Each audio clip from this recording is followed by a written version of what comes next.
क्या आपने कभी रात के सन्नाटे में अचानक यह सोचा है कि आखिर हम इस दुनिया में क्यों आए?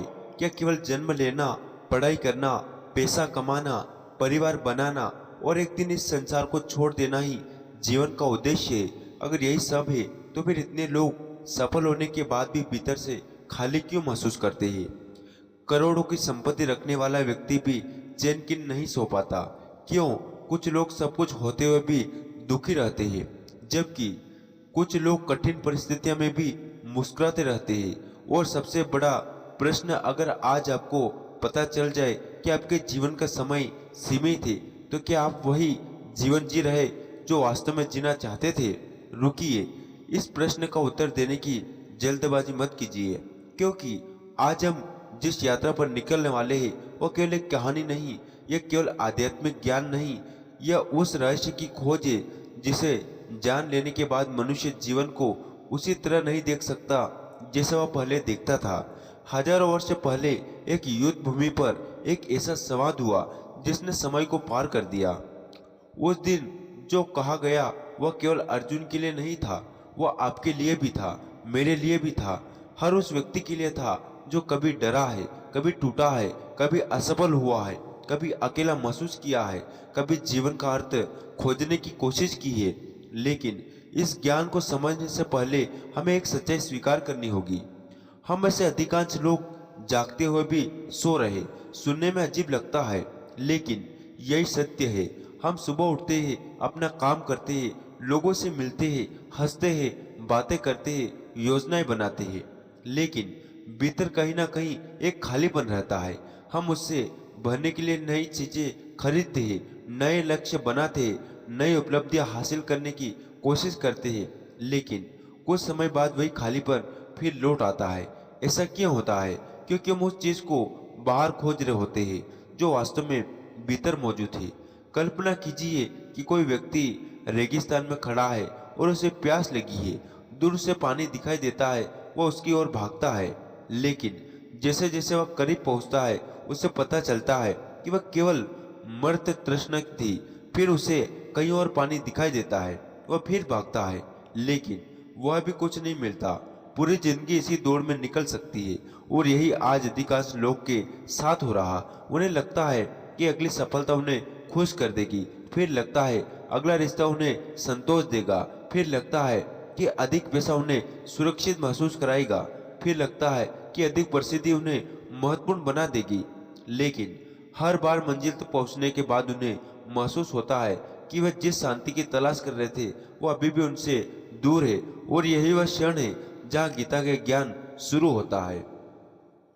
कुरुक्षेत्र की विशाल भूमि, युद्ध पर लाखों सैनिक खड़े थे, शंख बज चुके थे, इतिहास का सबसे बड़ा युद्ध शुरू होने वाला था। लेकिन ठीक उसी समय कुछ ऐसा हुआ जिसकी किसी ने कल्पना भी नहीं की थी।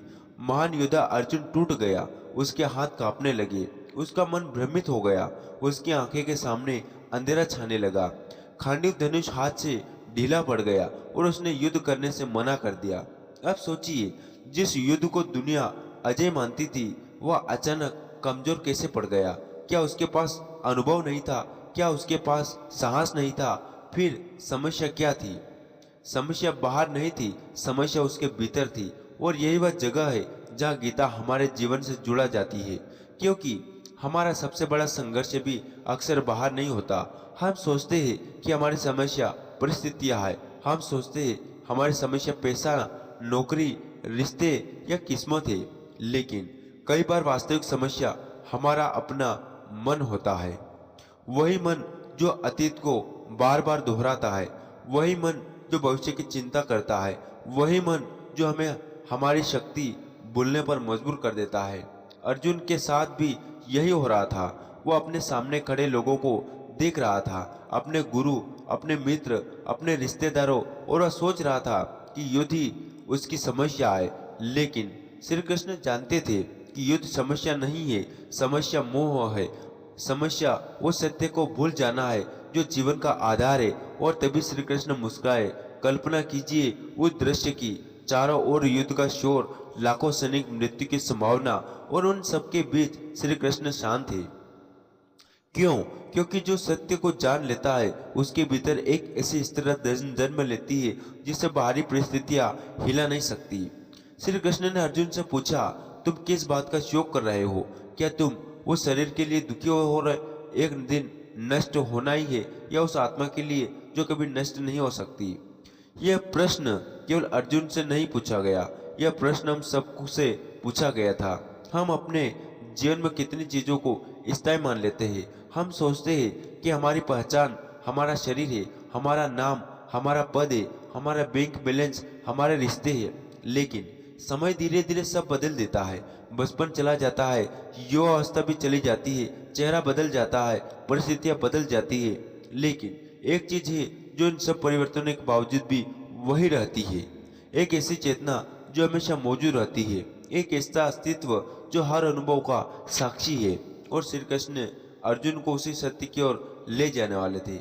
लेकिन अर्जुन अभी तैयार नहीं था, क्योंकि मन जब भय से भरा हो तब सत्य को सुनना आसान नहीं होता।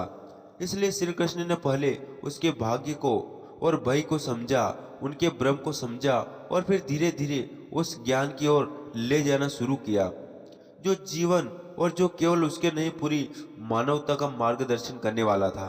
अर्जुन अभी नहीं जानता था कि अगले कुछ क्षणों में उसे ऐसा ज्ञान मिलने वाला है जो उसके जीवन की दिशा बदल देगा। वह नहीं जानता था कि उसका सबसे बड़ा शत्रु सामने खड़ी सेना नहीं, उसका सबसे बड़ा शत्रु उसका अपना भ्रम है। और जैसे यह यात्रा शुरू हुई, इतिहास का सबसे महान आध्यात्मिक संवाद जन्म लेने वाला था। और जैसे यह यात्रा शुरू हुई, इतिहास का सबसे महान आध्यात्मिक संवाद जन्म लेने वाला था। अर्जुन रथ पर बैठा था, लेकिन उसका मन युद्ध भूमि से कहीं दूर भटक रहा था। उसके भीतर प्रश्नों का तूफान उठ चुका था। वह सोच रहा था, यदि इस युद्ध में जीत भी गया तो क्या मिलेगा? राज्य, धन, सत्ता, और यदि उन लोगों को खोना पड़े जिन्हें वह अपना मानता है, तो ऐसी जीत क्या अर्थ? यह प्रश्न केवल अर्जुन का नहीं था, यह प्रश्न हर उस व्यक्ति का है जिसने कभी जीवन में संघर्ष किया है। क्योंकि हम सभी किसी न किसी युद्ध में लड़ रहे, किसी का असफलता से, किसी बीमारी से, किसी का अकेलापन से, और किसी का अपने मन से। लेकिन इन सभी युद्धों में से एक बात समान होती है, जब मन कमजोर हो जाता है तब सबसे शक्तिशाली व्यक्ति भी हार मानने लगता है। श्री कृष्ण जानते थे कि अर्जुन को सबसे पहले मन को समझाना होगा। उन्होंने कहा, मनुष्य का मन उसके लिए स्वर्ग भी बना सकता है और नरक भी। ध्यान से सोचिए, एक ही परिस्थिति की दो लोगों के सामने आती है। एक व्यक्ति टूट जाता है, दूसरा व्यक्ति मजबूत बन जाता है। एक व्यक्ति समस्या में आकर देखता है, दूसरा अवसर में भी खोज लेता है। कहा, परिस्थिति से नहीं, मन की अवस्था में। यही कारण है कि गीता मन को जीतने बात करती है, क्योंकि जिसने मन को जीत लिया उसके लिए दुनिया का कोई भी युद्ध असंभव नहीं रहता। लेकिन मन को जीतना इतना कठिन क्यों है? क्योंकि मन कभी वर्तमान में रहना ही नहीं चाहता। जब आप काम कर रहे होते हैं तब वह भविष्य में भाग रहा होता है। जब आप आराम कर रहे होते हैं तब वह अतीत की घटनाओं को दोहराने लगता है। जब सब कुछ ठीक होता है तब भी वह किसी नई चिंता को जन्म देता है। क्या आपने कभी ध्यान दिया है, कई बार जीवन में कोई बड़ी समस्या नहीं आती, फिर भी मन बेचैन रहता है। क्यों? क्योंकि मन को समस्या खोजने की आदत पड़ चुकी होती है, और यही बेचैनी धीरे धीरे चिंता बन जाती है, चिंता भय बन जाती है, और भय इंसान की शक्ति को खा जाता है। तो दोस्तों, आज के वीडियो बस ही समाप्त करते हैं। आपको कैसा लगा आप कमेंट करके जरूर बताना, और ऐसे वीडियो देखने के लिए हमारे चैनल को सब्सक्राइब जरूर करें। जय श्री कृष्ण, राधे राधे।